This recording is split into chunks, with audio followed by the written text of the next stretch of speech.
Hey, what's up and hello? This is the Chris Nicole bringing you my views on life, love, and the world of entertainment through my eyes. Good evening, good afternoon, good morning, depending on what time you are watching this live.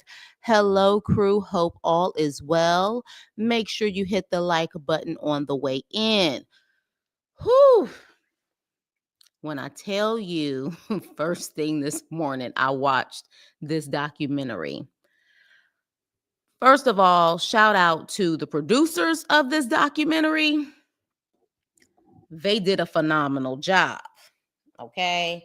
They did an excellent job with this documentary. And there's going to be plenty more, in my opinion. For example, 50 Cent apparently is coming out with the documentary. So, yeah, I think this is going to be one of many. And if we base anything off of history, okay, if we base anything off of history, didn't the surviving R. Kelly, didn't that whole documentary come out right before everything crashed and burned? If I'm not mistaken, he was either already in prison or they was ready to pick his ass up and he was never going to see the outside again. So when you get to the point where you have these documentaries and you have big networks who are willing to create these documentaries because Peacock is through NBC Universal, yeah, I say it's downhill from here. And yeah, there were a lot of things, however, in this documentary that I was aware of. I think, people my age know about the City College situation. You know, we know about the conspiracy of what they assume about Biggie and Tupac. But what I was definitely like just shook about was, oh man, his childhood friend, pretty much like his brother that grew up with him in the house. That was the first person we got introduced to, Timmy. Okay. From him to I'll Be Sure to, oh man, Ashley, the victim. Oh, that was gut wrenching.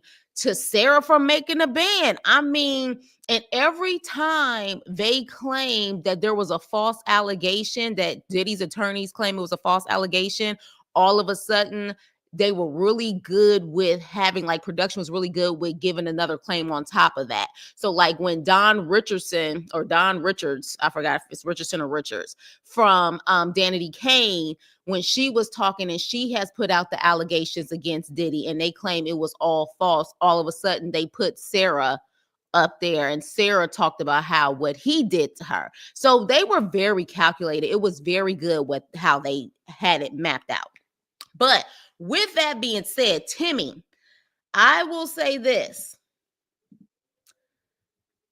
This is where it all started, which, by the way, is still an adorable picture, even with Diddy and the allegations, because we can't say a lot of these things are actually true. We got to say allegedly. This had to be a cute picture, and it really just shows the innocence of childhood, but at the same time, how, yeah, he was even a little man back then, and how while he didn't have a father, his father and his mother made sure that he lived nice. Now, in the beginning, a psychiatrist or whatever says that, well, him not having a father and wanting a place of where he belonged or wanted to feel like he belonged somewhere. I'm sorry, but there's so many people out there with that same story and their father is no longer there, or their father, they never knew their father. And when the father's typically gone financially, it goes down too. But he was able to keep up and go to private school and things like that. We're not going to say that because of him missing his father, while it does cause, some damaging, people have a void or whatever the case may be.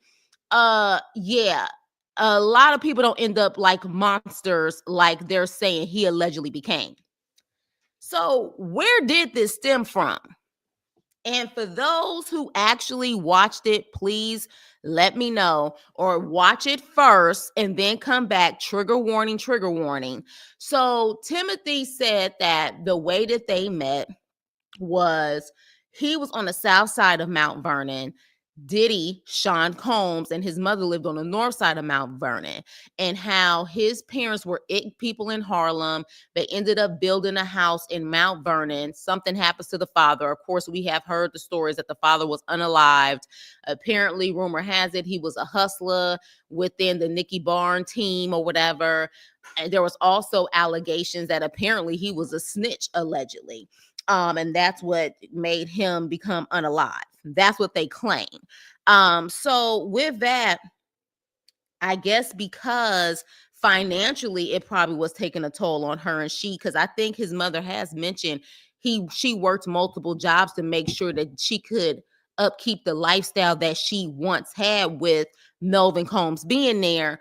I guess that's the reason why maybe Tim and his mother moved in to the lower level floor of Janice Combs and Sean Combs' house. Okay. So I'm assuming she paid some rent and she had the bottom half and they had the top two floors or whatever the case may be. So they grew up like brothers. For the most part, they grew up like brothers. And he said from the beginning, he knew that Sean Combs was different. I mean, he was a little boy, but dressed like he was a 30-year-old man. He had the best of the best. He had the jewelry. I mean, even in this little pose right here, he just knew he was the shit. But he said, I don't know who this Diddy is. I tell you, I don't know. But he even said when he got back, because at one point he went to the military, when he got back, he was looked at like a sucker, like a chump, like he was nothing, even though he not only grew up with Sean, but he used to protect Sean. I find it interesting.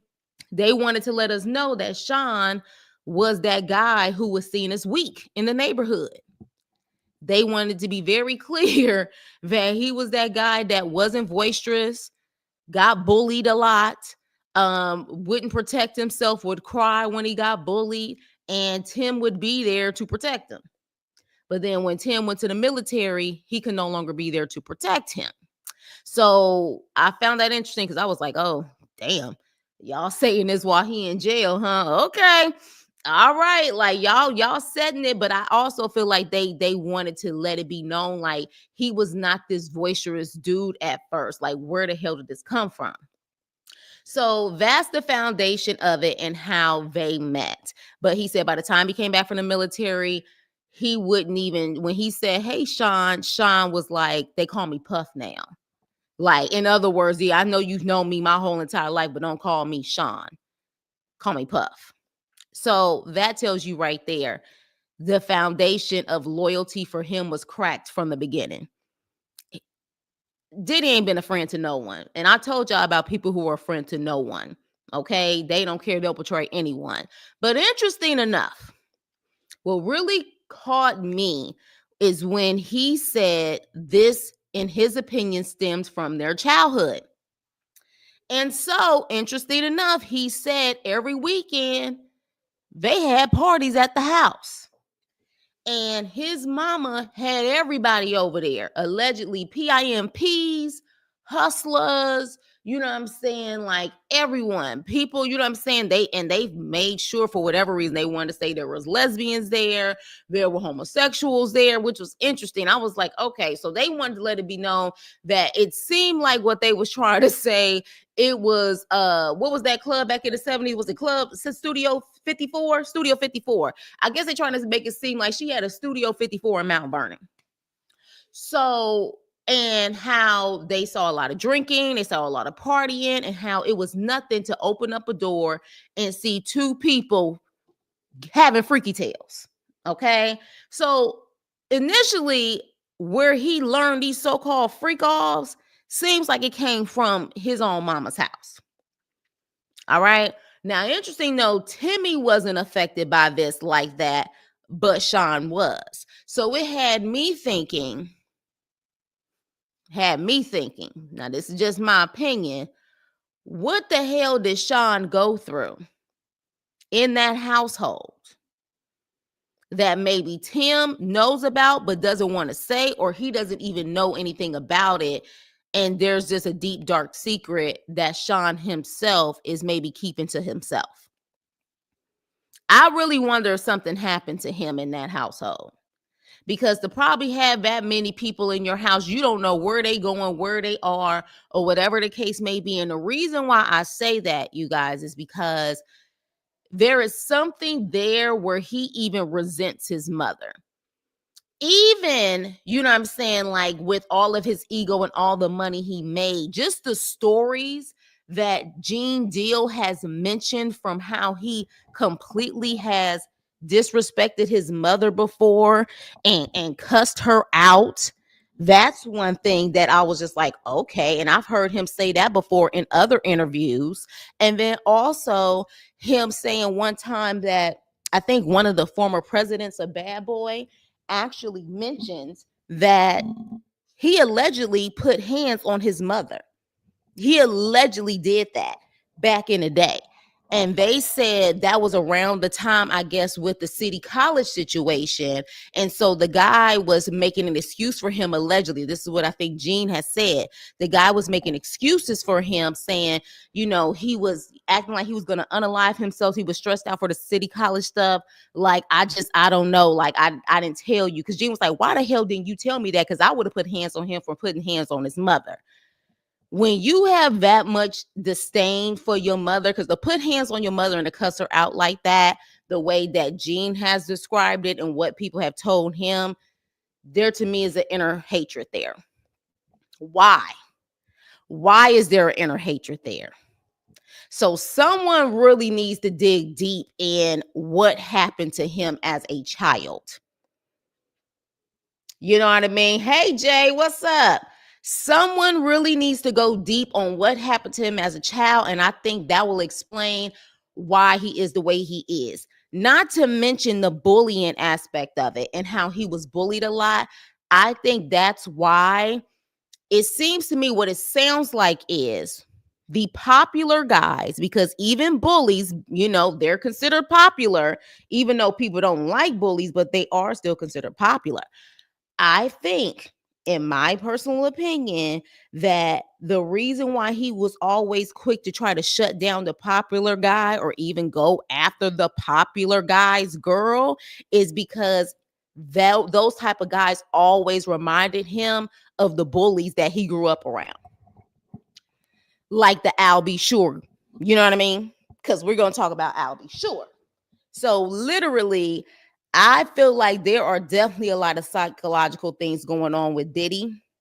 But interesting enough, that is, in my opinion, the norm of what we see with a lot of this industry stuff. A lot of people assume because someone is very, very popular, it just means they're the most talented, or, you know what I'm saying, they work the hardest. When I'm starting to think the reason why a lot of these people get up to where they are is, of course, what they're willing to do. But I feel like psychologically, these people already know who they are and know that they're willing to do anything also. So, like the Diddies of the world, there's a reason why they're popular. Because, I mean, look, let's be honest here. Diddy is not the talent. Diddy created himself as the talent, but Diddy can't rap, in my opinion. Diddy can't sing. Diddy doesn't even write. You know what I mean? Like, he would produce, but it wasn't like he was a Dr. Dre, in my opinion. Like, Diddy was able to find talent and piggyback off of talent. It's my opinion. So, with that though, that was the start. And I felt like Tim giving the background of who Sean was and what Sean grew up around, it is really making me wonder if something happened. If something happened with Sean and he resents his mother for it. Y'all let me know what y'all think about that. But child, Sarah. Now, for those who was old enough who watched Making the Band, remember when Sarah first came on in her first season of Making the Band, she was a married woman with kids, you know, trying to actually, you know, get her singing career off the ground. So there were a lot of women who looked at her like, girl, she not giving up on her dreams. You know, she still got her kids, she got her husband, and she all the way in New York. She was from Detroit, if I'm not mistaken. She all the way in New York trying to make it happen, even if she got to go walk to get some damn cheesecake. Man, she has been holding this in. She says allegedly Diddy did things to her. And how Diddy even said something to one of her bandmates saying, you pissed me off so bad. Like, I want to eat your I don't know if I could even say that word, but pretty much Hannibal Lecter. To me, that's what it sounded like. Hannibal Lecter, the person who, he was talking to. And so she even started crying and said this is really hard for her to talk about because it was something that she didn't necessarily want to talk about either. But her story. Hey, I'm sorry, what you saying, Jay? All he did was take class. Exactly. Now, here's the thing, though. Dr. Dre would take samples too, but the way that he created was something totally different. But like, you could just tell all Diddy would do was just literally take the beat of something and just, create a vibe to it. Of course, I'm not going to say that he didn't make some classics for sure. But at the end of the day, to me, he wasn't a true producer. Hey, Tracy. So yeah, but with that, yeah, Sarah's story, very heartbreaking. I know she's no longer married to that guy, which I'm wondering if this whole situation with Diddy has something to do with that. What y'all think about that, y'all? But yeah, she definitely spoke her truth. Now, in my opinion, her saying what she said is gonna help Don's case. Think about it. They both were under Diddy, under his label. They both were on the reality show under Diddy. Um, I think Don saying what she said and how Diddy did those inappropriate things and Sarah saying that to back it up will help Don. It will definitely help Don because definitely in the same situation. And did you guys see how Don, when she was talking, when there was Dirty Money talking and how Don was talking and what's her name, Kalina, whatever, was smiling. And did you see the way like Diddy was like looking like he was unhappy and he was twitching and fidgeting and stuff? I'm sorry, it kind of gave me Ike Turner vibes when Tina Turner used to speak and Ike used to move like that, like he was so unhappy or waiting until they got backstage. That was the vibes that it gave me, in my opinion. But yeah, so when Sarah spoke, I was like, damn, because of course that was the prime of reality TV and making the band, at least, you know what I'm saying, those first couple of seasons was definitely seasons that I did not miss. So I'm glad though she spoke her piece and spoke her truth about the situation. I'm hoping it's going to help her heal. And I hope she done filed something on his ass too, if I can be honest. Now, I'll be sure. First of all, kudos to Al B. Sure to still look this put together and still be a very attractive man. First of all, he was definitely that it dude back in the day.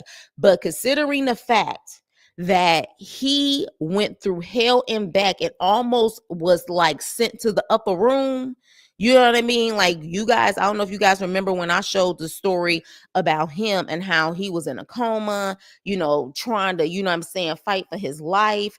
And to see him today, you would have never known he went through any of that. So kudos to him. Absolutely kudos to him and what he, was able to go through and still was able to speak his truth about this situation. Now, I truly think that the Kim situation for him is what made him really want to speak out also. Yes, I forgot about her, but as you are talking now remember her. Yeah, Sarah, she was the girl. She was the only singer in that Making the Band, because remember, the rest of them was rappers. The rest of them was rappers. She was the only singer. But yeah, Albie Sure starts off and says, let's make this very clear. I am the one who funded Uptown. He said, I was the one who funded Uptown. I was helping with the hits. He was like, I was the first one to go platinum on Uptown. I was the first one to do this. And yeah, I did Forever My Lady. I did it all, like, in the beginning. So what it sets the tone of, I was that dude at Uptown. And he made it very clear that Diddy, Sean Combs, wanted to make it be known that he was going to be the best, the biggest, and the best, and the most popular person, the most successful person out there. So to me, he already was gunning for, I said gunning. Hopefully they won't flag that. But anywho, that he literally was trying to go after Albie Shore's spot.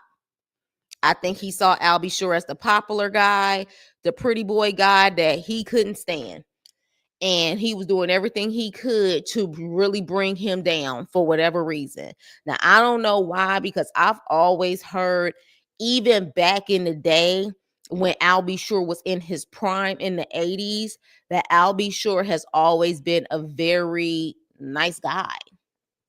So that's very interesting. Now, of course, some people could have been hating on him because he was the pretty boy, the light skinned, curly hair, cute guy. Because, especially back then, that the light skinned boys was it. The pretty boys was it. But yeah, he talked about that, and he said how when he first met Kim Porter backstage, how it was just like love at first sight. He felt like a little kid, and still when he was talking about her, he was getting, just hyped thinking about the moment he first saw her, and how, they ended up getting married, ended up having, So You Having My Baby. That is, of course, about Kim Porter. For those who don't know, Forever My Lady is about Kim Porter. And he said one day Diddy walked in, saw Kim Porter, saw Quincy at the time, who was a baby, and Diddy walked in and said, man, I want a beautiful woman like this. I want a beautiful lady like this. And Al B. Sure looked at him and was like, you do. Her name is Misa. Mind you, he was with Misa at the time. I don't know if Justin was born at the time, but he was with Misa at the time. Misa is also a beautiful girl, but to me, it was more psychological for Diddy. Both of them are beautiful. He just wanted Al B. Sure's woman. That's what he wanted. He wanted to be able to take Al B. Sure's woman, and in my opinion, take his son too, based off of what Al B. Sure said. So now, here's the thing in the situation.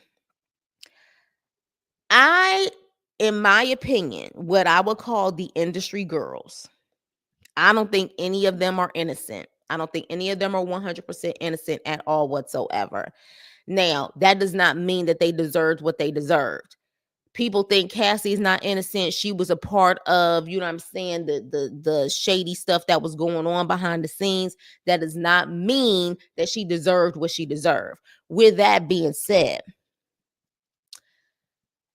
Al said the OG code is you don't mess with your brother's woman. Even if something happens to you, that's a code. I agree with that. But let's be clear, that should also been a code that Kim followed. You follow me? That should also been a code that Kim followed. Kim going from Al B. Sure to Diddy, in my opinion, was also a violation. No matter how much Diddy pursued her and was like, she gonna be mine regardless. Especially in the beginning of his career, Kim could have simply just said no, because that would have created friction in the situation also. Just like I didn't like the fact that even no matter how much Dr. Dre allegedly did Michelle A. dirty, I thought it was pretty crazy to go from Dr. Dre to Suge Knight.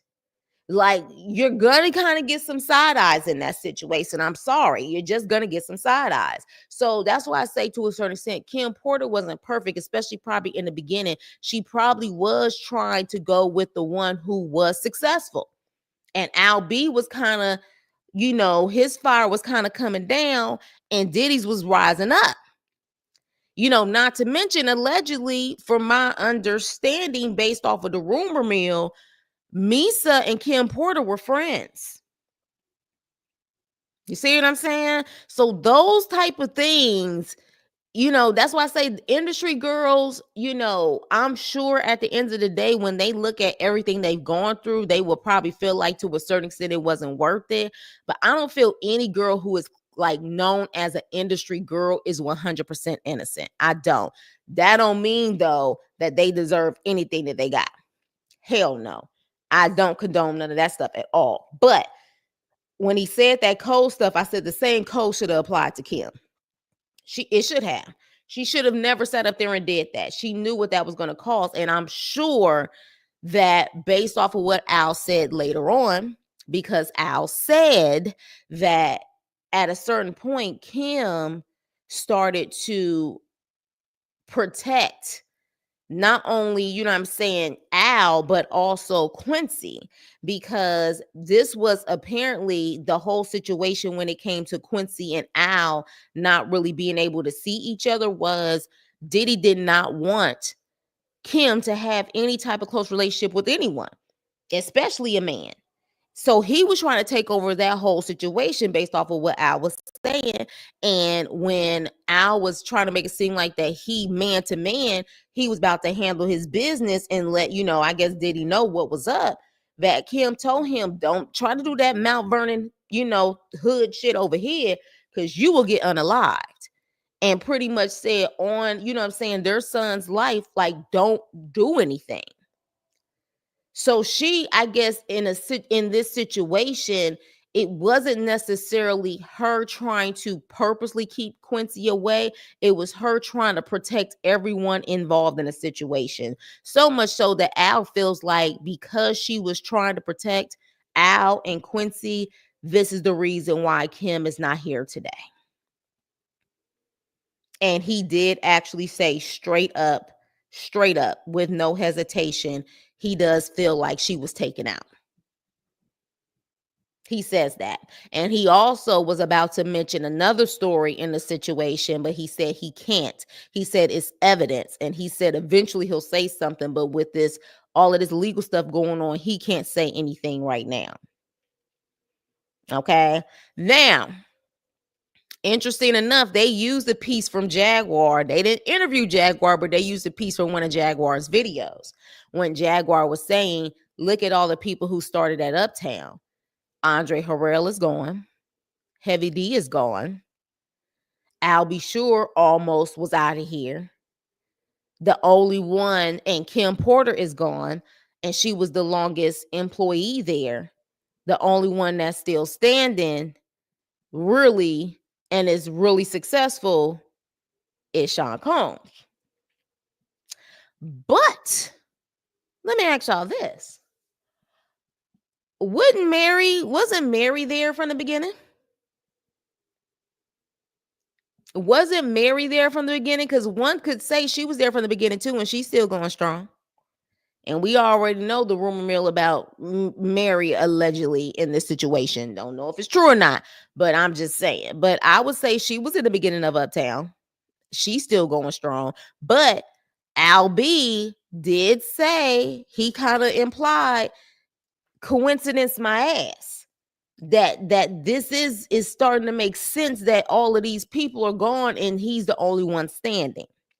Yes, that apparently somebody was able to get into her files or whatever on her computer based on what Jay is saying, and that she had a tell-all book, and all of a sudden she passes from pneumonia.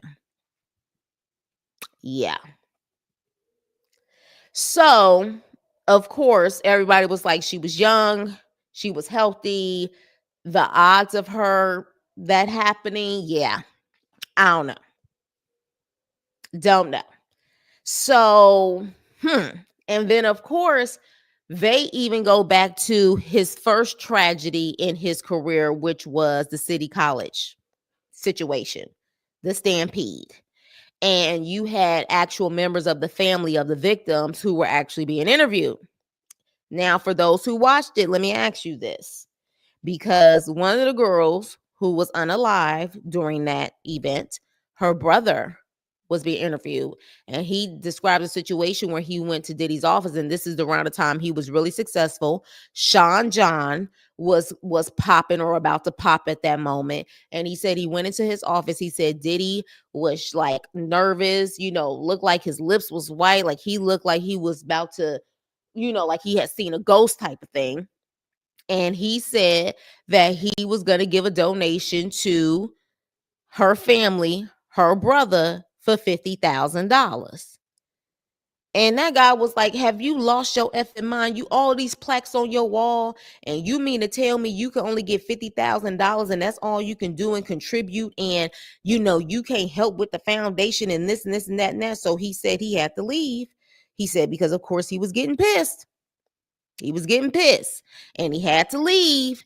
And he went back in there though. and said reluctantly he took it. Then the other gentleman, who was a brother of one of the guys who passed, said they took 40,000 from Diddy. What do y'all think about that? And again, I'm not in their situation. So I'm not gonna sit up there and say, you know what I'm saying, oh, they stupid. But what do y'all think about that? Like, pretty much he was able to walk away. No, of course, you know what I'm saying, charges. Didn't even apologize based on what one of them said. Didn't even, I don't think he acknowledged any fault to it. I think they said 50% of the fault was on Heavy D and Diddy. But what do you guys think about them taking $50,000 and $40,000? If it was your loved one, would you feel like that was enough? Or legally back then, especially as powerful as he was becoming back then, that there was no attorney that would be willing. Again, people think you can just get any attorney when it comes to going against someone who has money, fame, and power. A lot of attorneys won't take on those type of cases because they don't want their reputation or someone ruining them off of the strength of doing what's right for a victim. So, they probably went to, attorneys and said that's probably the best you're going to be able to do. Even if they could have gotten better, they weren't going to be willing to fight for it. But it was gut-wrenching to hear that, like, man, like, your siblings' life to him, in my opinion, is only worth $50,000, $40,000, and this man is sitting on freaking millions. Mind you, I think Sean John came after Biggie passed, but he ended up getting a $55 million advance from Clive Davis. So he was sitting on millions at that time. And 50,000 to one family, 40,000 to another. Hoo-wee. I don't know, but y'all let me know what you guys think about that. But yeah, so we heard from them, and one of them said, had he been held accountable for that back then, maybe, just maybe, it would have slowed down the process if he would have been held accountable back then. And then the other guy said, whether you did all of this stuff or not, this is your karma coming back to you. And I think that's what a lot of people agree on. If they don't even agree with all of these allegations, they do agree that Diddy's past is coming back to haunt him. It really is. And then we get to the attorney.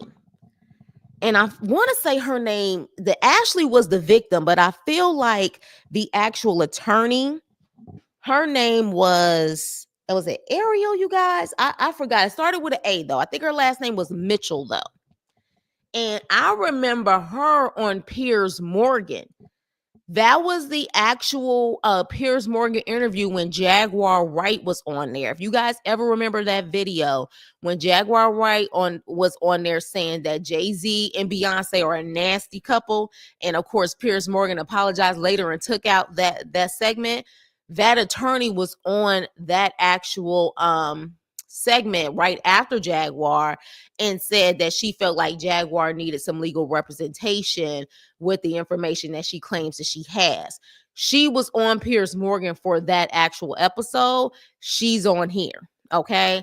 And she represents a lot of people when it comes to Diddy. She says she feels like there's hundreds, even thousands of victims.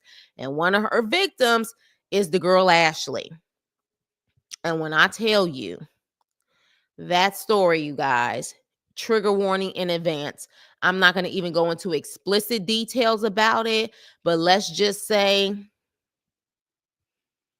I don't even know if I could, let's just say the violation of what she alleges that Diddy and his friends did, it's pure evil. And they pretty much implied that they would take her and her loved ones wouldn't see her again. But she was able to get out of there. How, I don't know how, but by the grace of God, she got out of there, went to a neighbor's house, And the police was called, and she said the sheriff came, but the sheriff acted like they didn't give a shit what was going on. And the attorney says Vera's actually a report. She went to the police department and filed a report that same night.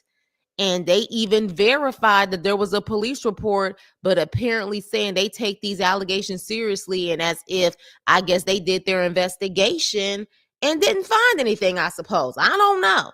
But for whatever reason, they said that they actually had the report, but no one followed through. So y'all know what that kind of implies. I know y'all know what that implies. And then of course we see on the screen that they contacted that police department, and the police department said, they asked for the report. Of course they didn't give it to them. Of course they didn't, because low key, she could probably sue that freaking police department too.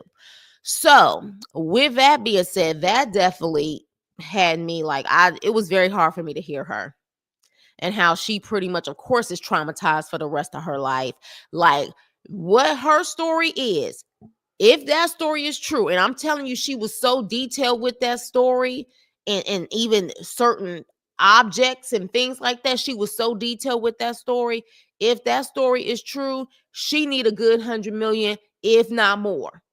Now, granted, I'm sure she would love to have justice on a criminal side as well, but she definitely need to get money on top of money, because I'm sure she needs therapy on top of therapy. There's no way. Like, she was even crying when she just said that she's a shell. She's a shell. She don't like to go out. She don't like to do nothing. It's such a sad story, you guys. So I'm telling you now, trigger warning in the situation. Major trigger warning. So, damn, this was a good documentary. It was an excellent documentary. Honestly, I feel like they need to have more parts, because Surviving R. Kelly was like, how many damn episodes? But there was also a Bad Boy employee who was on the phone, remains anonymous, of course, and that guy was describing and showing like footage of how, when there's red lights or whatever the case may be, that represents, the mood that Diddy is in, and how he took two girls into another room, and he alleges that, they weren't adults. And how he said that he showed him a video of two guys having freaky tales, and he claimed that Diddy told him, this is how you get to the top in the industry. That's what he claims Diddy told him. So the producer asked him, well, then what did you do, or what did he ask you to do? Now, I don't know if I remember if he actually said he engaged in that type of activity, but I found it interesting that the attorney said, well, if that's the case, did he try to make you do that? Like, what was the point of him showing you that? You know what I'm saying? What he was clearly trying to possibly say, that you got to get down like this in order to make it to the top. And then also, what is he saying about all the men who have made it to the top? Now, did y'all also see how slick they were with showing video and pictures of him and Ashton Kutcher and Beyonce and Jay-Z? Did y'all notice that they made sure they had them pictures in this documentary? They made sure. I want to say they had a couple of pictures with him and Jay-Z. And they made sure Ashton was in there too. I said, but damn. I said, well, damn. Like, at this point, it's all bets are off in this situation. And again, I'm here for the truth. I want all truth to be exposed. And then, of course, they brought up Jeffrey Epstein, because apparently Diddy had a girl who pretty much carried on all of this alleged illegal activity. He had a girl who protected him too, and was kind of supposed to be like the I don't even want to say the bottom B or the madam, so to speak, that Diddy had that girl just like Jeff Epstein had that girl. So they wanted to do the comparison of those. I guess they call her KK. Now, I don't know where KK is right now. My guess, she probably in another country, because I definitely don't think she's gotten arrested. But I would be curious to see if she's ever going to speak up, especially if it comes to protecting herself. And if it's her against Diddy, what's she going to do? But I will say that it seems like a lot of people are now coming out now that Diddy is behind bars. Everybody from Making the Band, if you notice, Little Chopper, what was his name? Chop City, the other guy, Freddie P, now Sarah. Some of them aren't speaking, but some are willing to speak. But I'm just curious, do they feel like because that he is behind bars now that he doesn't have that same reach? Like, I don't know. Like, I wonder now what makes them, because let's be clear, he's still around. He still is talking to his kids and other people. Like, now don't get me wrong. I like the fact that they are speaking their truth at this point, because the more people who speak out, I think the stronger the case is going to be. And you're not going to be able to convince me that this damn documentary not going to be in this freaking trial. Oh, it's definitely about to be in this trial. I wouldn't be shocked if some of these people, from his glam squad lady that was in this to, everyone, I wouldn't be shocked if they are called to the stand. Everybody on here, if you're willing to be on this documentary, you are willing to get called by the feds to take the stand. Period. So, and he goes, if I'm not mistaken, he is up for his trial starts in May, if I'm not mistaken. Is it May or March? I feel like I heard May. So, yeah. And I wouldn't be shocked if 50 Cent, with his calculated ass, I would not be shocked if his documentary comes out soon too. This one was in January, February, March. His is going to come out. Baby, let me tell you something. I don't see how Diddy's going to get out of this. I don't. I really don't. I think he's done. At first, I kept saying we just going to have to wait and see. He's done. This documentary put a fork in his ass. I mean, seriously. How many big time networks do you feel will take the time to actually, because this is a Peacock original, if I'm not mistaken. That's what it said on that bad boy. Did it not say that? It said Peacock original, which means Peacock produced this. They didn't buy it. They said Peacock original, meaning we are behind this 100%. Peacock is owned by NBC, one of the biggest damn corporations out there. They damn sure got more power than Diddy. I don't see how he's getting out of this. I don't. I really don't. When Irv Gotti, for example, got charged by the feds, I think he was able to get, through his, because of course, they were able, his attorneys, of course, were amazing. But at the same time, there was no public bashing of this sort. And what I mean by public bashing, yes, public bashing, because of course you have a public opinion, but at the same time, you also have a lot of people coming out confessing that this is what he has done. Irv Gotti didn't have that. Irv Gotti didn't have, like people claiming and having witnesses of what they tried to accuse him of. Diddy does. This Ashley girl is saying that what they have him in jail for, they try to do to her. How you gonna come back from that? I'm sure they didn't got a statement from her amongst others. Now the question is Diddy gonna sing like a canary? I want to know, because at this point, this sounds like life. And let's be clear. Let's just say if they only give him 15, 20 years, Diddy is what now, in his 50s?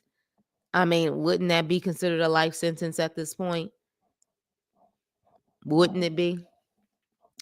So yeah, I don't think I missed anything. I think I pretty much, and Timothy said, he at this point, he doesn't talk to Diddy.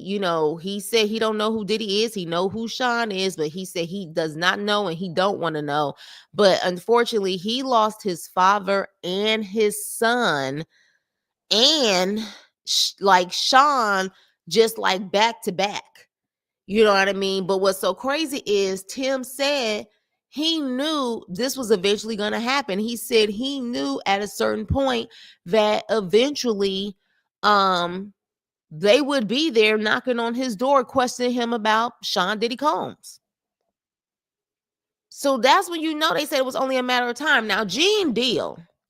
I mean, I guess I didn't mention Gene Deal that much because he has talked so much on so many different platforms. I don't really know if we learned anything new from him but besides him saying he heard Biggie say one more thing before he actually kind of, passed away. I think he said that Biggie was like, just do it or whatever, or do it, trying to take him to the hospital. But yeah, I don't think there was really anything new. He explained how he met Diddy. But he also said the reason why he left is because Janice Combs thought, she could just push him around and he was over it.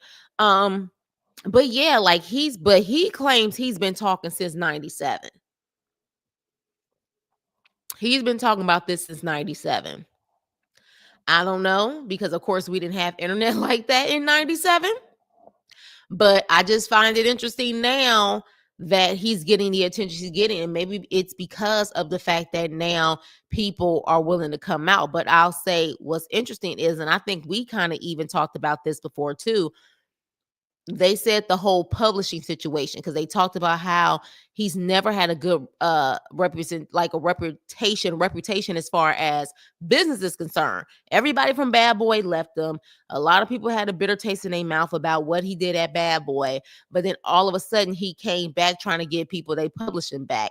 And they said that they felt that it was because he knew what was coming. He knew what was coming, and he wanted to give them their publishing back because they had to sign off on saying that they would never say anything negative about him. And that was the only way he's going to get the publishing back. So he pretty much, I guess what they were trying to imply is that he bought their silence for those who was willing to take it.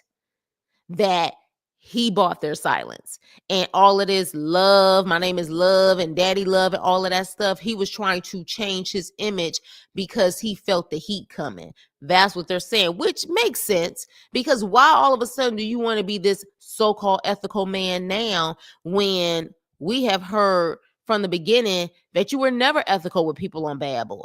Even Gene said that allegedly, Biggie wanted to leave Bad Boy because Diddy had all of Biggie's publishing. Which, interesting enough, I don't know if the publishing is back in Biggie's family's hands. And even if it is now, he probably had that sucker for years, and he probably had it at the most prominent time, which was probably after Biggie's passing. He probably made millions on top of millions at that point, to where even if he gives it now, he has made so much money off of Biggie. So much money off of Biggie. So look, at the end of the day, like these documentaries are supposed to do, and they do it well, Diddy looked like the straight up devil. He looked like devil's helper. That's why I got the horns. That's what it is. And apparently, Albie said that Kim said he is dark and he is not himself. I mean, I guess that's what happens when you allegedly sell your soul. And I just want to know, is it really worth it? Is it really worth it? When it's all said and done and this trial goes, and if he is convicted of everything they're alleging that he has done, and he's sitting behind bars for possibly the rest of his life, I would like to know if he felt like it would be worth it. I wouldn't be shocked. In his mind, he felt like he was able to party and live his life how he wanted until he was in his early 50s, he may feel it's worth it. I wouldn't think it's worth it.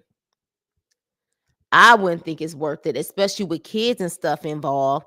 But again, I ain't no damn Diddy. Don't want to be no Diddy. But yeah, I have a feeling we're gonna see more documentaries, y'all. We are going to see more documentaries. This ain't over. And I'm low key ready for some more people to come out. And with Ashley's claim, what do you guys now think about the alleged 13-year-old? You know what I mean? Because some of the stuff she said kind of mimics what that girl said. Now, again, some people could sit up there and read other people's allegations and mimic off of that. But I just find it interesting that some of these women are having the same exact stories. So does that possibly change your mind with some of these stories kind of matching up? You know, it's quite interesting. Quite interesting. And I understand that the other situation involves Jay-Z, but again, we don't know these people. We don't know these people. And for those who really feel like they're in a dark world in a very demonic way, a lot of people feel that they could be capable of doing that stuff for different reasons.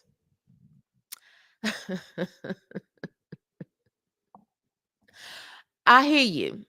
I hear you. But guess what? That trial gonna be going on forever. Federal trials, I feel like, are longer than state trials at this point. No? Don't federal trials take forever?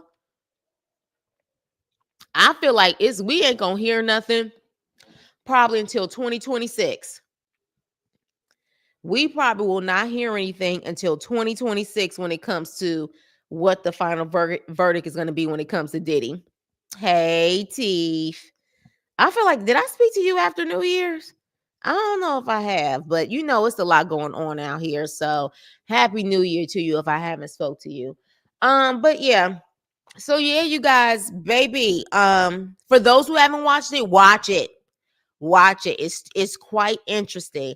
But my opinion, my gut tells me, just like they said, it stems from childhood. I think it stems from childhood, but I think it's much deeper. In my opinion, my discernment and my gut is telling me something happened to Sean. He blames his mama for it, which is why he feels like he could disrespect his mother for it, because he probably constantly holds that over her head. And she probably don't say anything because of whatever occurred. And not to mention, remember, his childhood friends was saying they heard about the Janice parties, and someone implied that she had a set of women almost. And I was like, what are they trying to imply? Are they trying to imply some PIMP stuff? Like, what are they trying to imply? So yeah, a lot of that stuff stems from it. But again, you either rise above it or you become it. You know what I'm saying? Like, you either rise above, you become it. I feel like whatever was going on, whatever twisted was going on in there, he took it to another level. He took it to another level like no other, because he was, drunk off of greed. They said his mother's basically Mama D, just out of order. Right. Right. Right. That's what they was trying to imply. That's what they was trying to imply. Scrappy said he was raised in a similar situation. Right. Right. Difference is, though, we ain't heard rumors about Scrappy and men. That's what we haven't heard. We've heard that when it comes to Diddy. And for whatever reason, they wanted to make sure that we knew the LGBTQIA community was on the scene at the house. Like I said, I guess she was Studio 54 at Mount Vernon. And I don't know why that was so important for them to say that, you know what I'm saying, that community was in the house. But I felt like they purposely wanted to put that out there because of the allegations of him going both ways. We don't know what happened to Sean, but whatever happened molded him to be a sick, allegedly sick, sick person. Because you have had people who have gone through these type of situations, but they still not demonic and evil like they claim that he is.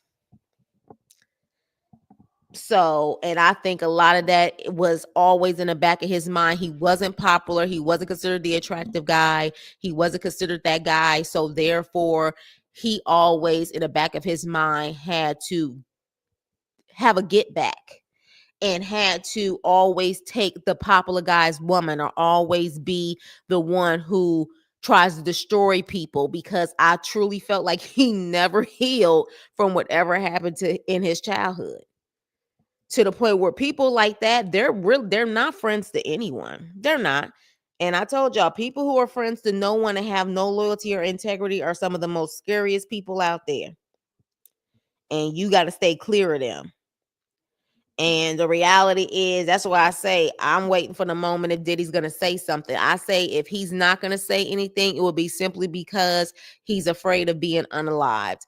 Other than that, I truly feel like it's in it's in him to say something, because he don't have no friends. He don't believe in friendship. You can always tell who ate lunch in the bathroom during exactly. And like I said earlier, you can always tell for whatever reason they like to pick people like that to get famous. I would say it wasn't like that back in the day. I felt like this happened towards the end of the 90s, going into the 2000s. They hand selected people who were just like that. Just like that. People who would take their lunch money, take their food and stuff like that. For whatever reason, they hand selected those type of people to become the top folks. Happens in almost all areas in life. Look at toxic work environments. Oh, you open up another can of worms, bro. Whew, toxic work environment. Yeah. So, yeah, but with that being said, though, toxic work environments, well, he even take toxic work environments to another level. Like, seriously, like it seemed like all bets were off. There were no rules when it came to Diddy. So now I'm really looking at everybody who worked for Diddy and everybody who always connected themselves to Diddy. I'm not talking about just going to a party here or there, but was constantly around Diddy. I'm looking at all of them with a side eye.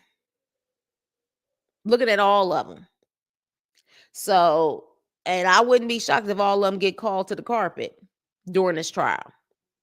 So we're going to have to wait and see. But with that being said, you guys, I highly recommend the documentary. It was quite interesting. I watched it twice and just, of course, was taking my notes in different things. But yeah, and you have like several attorneys who are involved in this and because this Black woman, she has several cases against him too. I talked about that earlier, because remember when Jaguar Wright said Andre Harrell is gone, Heavy D is gone, Al B. Sure was almost gone, Kim Porter was the longest employee, she's gone. Remember when she said that, Jaguar Wright, on an interview, and I said, but interesting enough, no one has mentioned that Mary is still here and she's still strong. Because Jodeci, they're no longer like please, Jodeci is gone, but Mary was there from the beginning of Uptown. She was their first female that I think they signed. She's still going strong. So it makes you wonder. It really makes you wonder. So with that being said, you guys, please look at the documentary. I definitely would love your opinion on it, your feedback on it. We can definitely have some dialogue about it. I want to hear what you got to say. I think it was an excellent documentary. I don't know how long it took for them to make it. One thing I'll say before I leave, though, that Timmy guy, for whatever reason, he's off the grid. That man live in the damn forest somewhere. The damn forest. I said, what the hell is going on here? He's off the grid. And I'm wondering if he's off the grid for a reason and it has something to do with Sean. Sean Combs. I don't know, but that was weird as hell. They started off that they was going up this damn hill in the middle of nowhere and find out that freaking Sean Combs, a so-called alleged billionaire, at least a multi-millionaire, got his childhood friend who was like his big brother. This man is living in the woods somewhere, living a very humble life. Child. I'm sure looking at this picture, when he keep looking at it, he couldn't imagine. He couldn't imagine how his life was going to be and how Sean's life was going to be. Yeah. So with that being said, you guys, let's talk about it. Y'all let me know. And yeah, I will see you on my next video. Toodles.